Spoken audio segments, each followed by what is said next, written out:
Greetings, dear audience. A very warm welcome to another episode of Techcanvass interview series. This is one stop platform where we bring you professionals from across the globe to share their success story with all of you. My name is Harshara, and today we have a very special guest, Sanket Ramnani, who will share his PSM1 journey with us. A very warm welcome, Sanket. Nice to have you here. Thanks, Ash. Thanks so much, and welcome all. So, to begin with, tell us quickly about yourself, your background. What were you, in what capacity were you working before becoming a Scrum Master? Sure.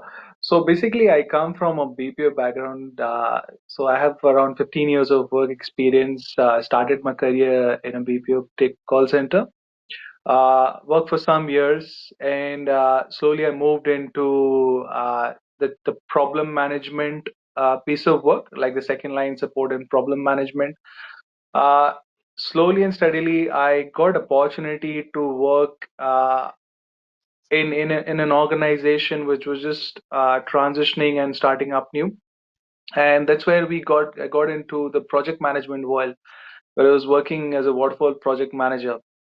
uh, After working for some years and getting this taste of project management and this world, that's where I got a bit interested into the agile and the scrum world, because my company where I was working was absorbing and accepting agile and scrum management, as this was a new thing which was coming in during that time.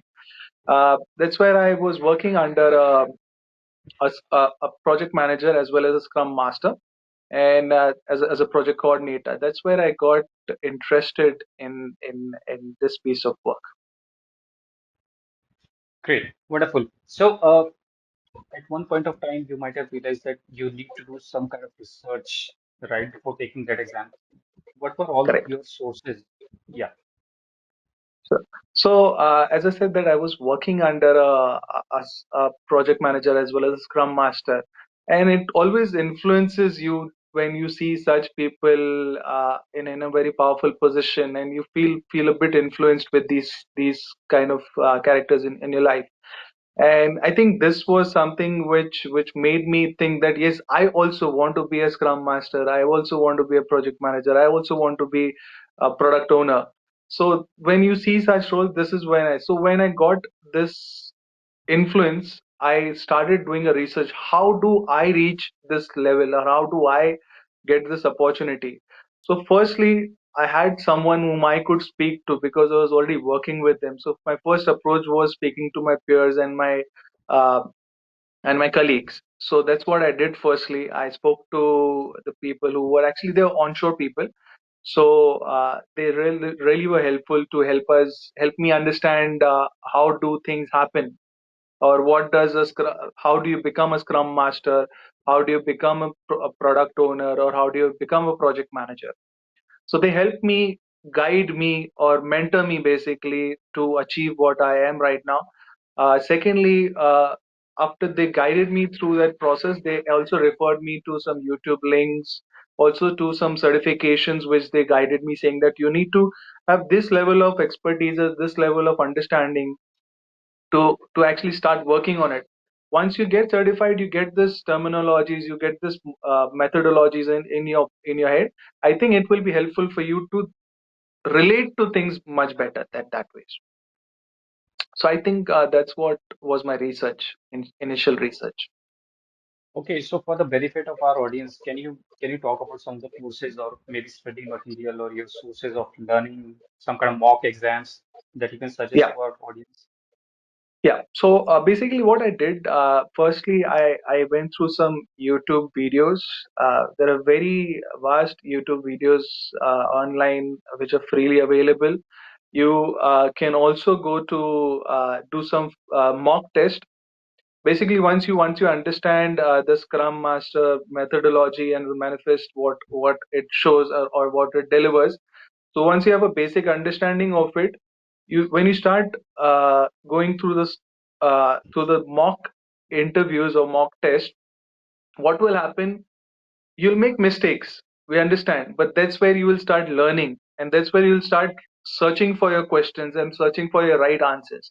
because it's always that when you give a wrong answer, you should always go back and see what would be the right answer for you, and that's where you will learn, and you may tend to do a mistake again, but that's where you'll correct yourself also.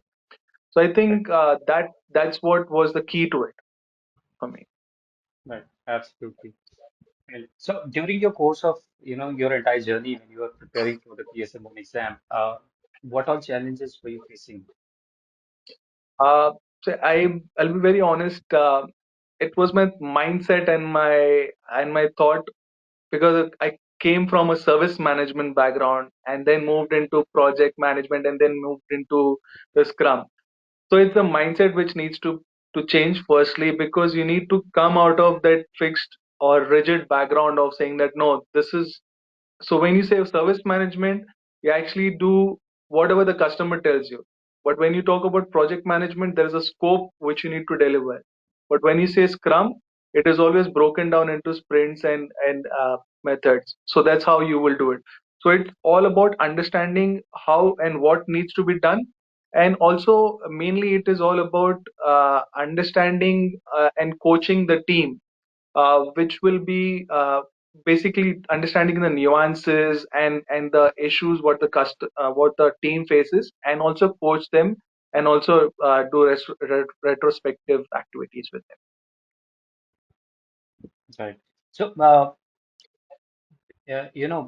I'm very tempted to ask you this question. You have been a PMP, right? You already have secured PMP certification, which is considered as one of the premium certifications that we have in the industry. So moving from traditional management, like traditional project management, to getting into Scrum, how was that? How do you feel now? Uh, so I'll be very honest, PMP is still there with me. I understand, because see, uh, I think project management and being a PSM are two different world altogether. Because there, in project management, there are two different of methodologies, like a waterfall as well as agile, and in PSM it's all about Scrum. So in waterfall, I would say that initiation, planning, designing, so that's a 5 step process what we will follow. But in PSM, it's always broken down into sprints and user stories. So we have to make sure that we have a happy customer and we deliver what we have been, and it's basically all about time boxing your activities. So it's always a tricky thing to actually get moving out from a project management and getting into a Scrum, but but the base is still the same. You're delivering something to the customer, but you're actually breaking down it into small pieces of work. Absolutely. So do you feel that even after doing PSM1 certification, and I'm sure that probably someday you're going to crack PSM2 and look forward to PSM3 as well, Yeah, probably someday in future. Uh, do you see that you have actually gotten into that mindset of Scrum per se? correct. I mean, it's something that keeps on going, right? We are evolving as humans. We are evolving uh, our professional sphere, right? I'm sure you are going through the same thing, right? Moving from traditional Absolutely. project management to Exactly. Exactly. Yes, that's right. That's what I'm facing right now. So it's all about, as I said, it's a mindset which needs to change. You need to understand what needs to be done. Uh, it's not always that every person will be moving from where I am right now, but end of the day, it puts me in a positive state, because I have project managers also in my team. I have scrum masters also, product owners also.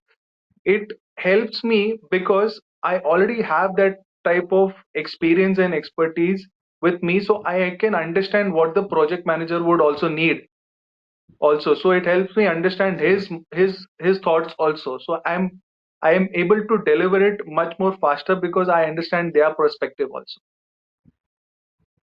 all right. Okay, I just want you to take back into kind of let's turn the pages of history.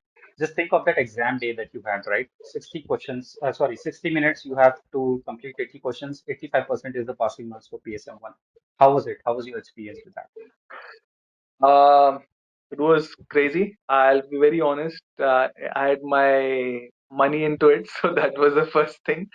But uh, when the first question came in, that's where I uh, it was giving a mock and giving a live exam is totally, it's a totally different feeling altogether. But as and when, it's basically understanding the question, reading it twice, and then reading the answers also, because some of the answers may be tricky, and they may decide you that this could also be right, A could also be right, B could also be right, C could also be right. But it's all about putting your thoughts that if you are in that situation, what would you do, or how would you deal with these kind of things. So this is where your experience and expertise come into the picture, and where you actually can relate to that situation and then give the answer. That will help you give the answers and pass out the exams. Absolutely. Absolutely. Great. Moving ahead, Saket, now that you have achieved your goal, uh, what would be your three top suggestions for our aspirants? Basically, my only suggestion would be, first of all, get certified, uh, achieve your goals, and then once you have these goals, you become a scrum master. I would say basically you need to prioritize your backlogs, your user stories, and once you have all of these things, you have to also make sure that you mentor the team also properly and you coach them properly. So these are the basic things what you would do as a scrum master, and make sure that you have happy customers at the end of the day. True, absolutely. That's right. That's right, Sanket. What has changed from when you used to be a project manager to now you're that also into a Scrum Mastership role? What has changed? How is your typical day look like a Scrum Master? So basically, when I start my activity as a day-to-day activity, being a project manager, firstly, it was all about making sure that I have my deliverables in line. I have kept the timeline. I update the customer on recurring basis. But now, being a Scrum Master, we have daily calls, daily stand-up calls is what we have, which we did not have as a project manager. So that thought changes. It also is prioritizing your backlogs and making sure that you are working on the customer feedback. That's what you will do, and also actively participate in the product backlog grooming session, and also retrospective activities with the customer, and also making sure that you're actually delivering what the customer is expecting. And the main primary thing is keeping the customer informed. Right. That's one of the top, you know, responsibilities of the entire Scrum team. Very true. Absolutely. Saket, one funny question I just wanted to, ask Sure. you. Do you keep Scrum Guide under your pillow when you sleep? I've talked to a lot of people who have done Scrum Master certifications, and every now and then, this is what I've heard that there are people, there are Scrum Masters who read that guide daily, almost daily. Every Yes, alternate day, yes. they go through it. I think that's the Bible that that holds pretty good True, for all the Scrum Masters true, here. true, true. Very true. We do that. Okay. Now that you are, kind of stabilized yourself as a professional Scrum Master, what next? What is there in your pipeline ahead? So my next goal, as I've done PSM one, my next goal will be PSM two. Is what I'm targeting. So basically, what I always target for myself is I do a certification every year. So I basically do a self evaluation of myself. Where do I stand this year, and what do I need to achieve? As every company has their own KPIs, and you need to meet True. that. And if you're upgrading yourself, you are you are uh, you are actually at the top of the team. So that's what I want to be. And to achieve that, it's always about upskilling yourself. And how do I upskill myself? I cannot go and do a degree or do a 3 year course. It's better to have a certification done. That's where it's openly available in market as well as in Techcanvass also.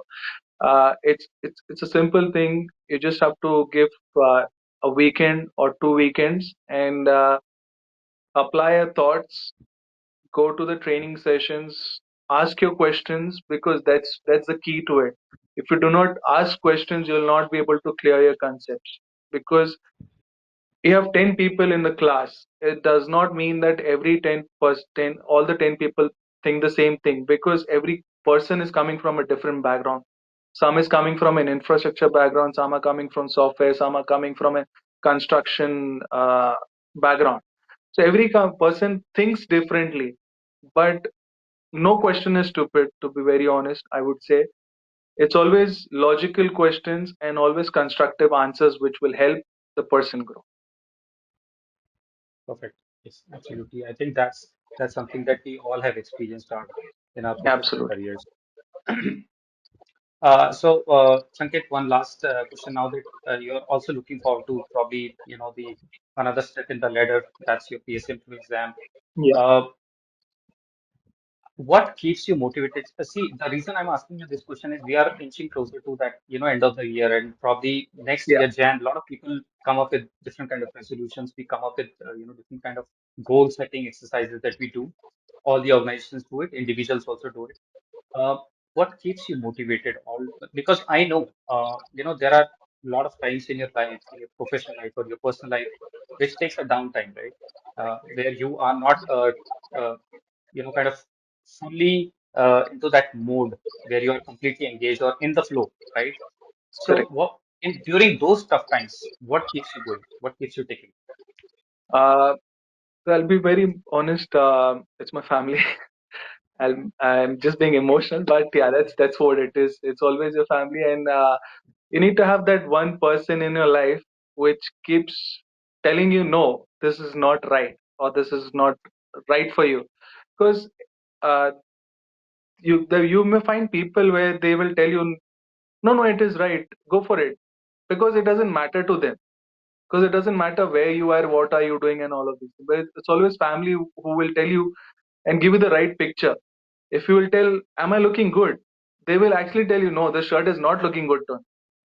So they give you candid feedback, and that's what I say that, because after 15 years, I would say that no, I want to achieve this goal. I want to achieve this benchmark, and I keep that benchmark with myself and I share it with my family, and they keep nagging me. So where are you right now? Have you achieved it? What have you done so far for that? So it's always these kind of people help you be where you are right now. Right. So I'm sure that you have set the right kind of example for your entire family, and not just family, but beyond your For personal life, myself. also in your professional career. Absolutely. Wonderful. Absolutely. Absolutely. Great. With that, we come to the end of this discussion. Thanks a lot, Sanket. This was a very valuable session. I'm sure that our audiences are going to love it and seek some kind of benefit from what we have talked about. So thanks a lot, and Absolutely. hoping to catch up with you soon when you are done with your PSM2 certification. Yeah. Absolutely. Absolutely. God We'll bless do you that. and have a good time. Thanks. Yeah. Thanks, Sanket. Thanks. Thanks so much. Thanks so much. Bye.